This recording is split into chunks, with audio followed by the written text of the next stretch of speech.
Koreyada agar Koreyaga kelmoqchi bo'lsangiz, siz bilib qo'yishingiz shart bo'lgan ba'zi bir ma'lumotlarni sizlarga hozir aytib o'taman. Koreyaga kelmoqchi bo'lgan, Koreyani til kurslariga kelmoqchi bo'lgan yoki topik 1-2 darajani olib kelmoqchi bo'lganlar, sizlarga maslahatim shundan iboratki, topikdan 1-2 darajani oldingizmi, undan keyin уже razgovorni yuqori darajalarni o'rganishni boshlashingiz kerak bo'ladi.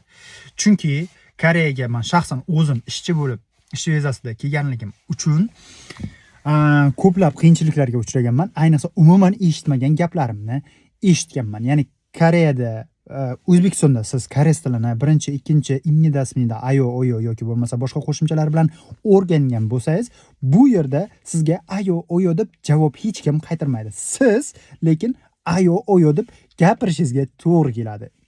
Eng noqulay taraflari ham shundan iborat. Chunki agar siz ayo, oyo emas, xuddi ular gapirgandek gapirayotgan bo'lsangiz, siz ularni hurmat qilmaganday hisoblanasiz, hurmat qilmagan hisoblanasiz va bu orada sal tushunmovchilik yuzaga keladi. Va shuning uchun do'stlar, topik 1-2 ni oldinglarmi, srazu уже o'sha maragini kuchaytirib kelinglar.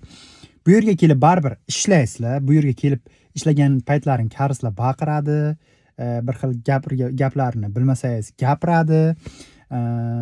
Shunaqa qiyinchilik va vaziyatlar bo'lmasligi uchun, sizni haqorat qilganda indamay o'tirmasligingiz uchun koreys tilining maragisini yaxshilab oshirib kelsangiz, o'zingizga qulay va o'zingizga yaxshiroq bo'ladi va bu sizga erta bir kun Koreyaga kelganingizdan keyin hech qanaqa bir qiyinchiliklarsiz ish topishingizga ham yordam beradi. Ayniqsa bu yerda hozir eng trendga chiqib ketgan holatlardan bittasi posrednik, ya'ni 6-7 yil avval kelgan bo'rilar o'zlaricha o'zini posrednik qilib olganda, sizlarni agar kelsanglar, sizlarni ustilaringdan pul qiladi xullas.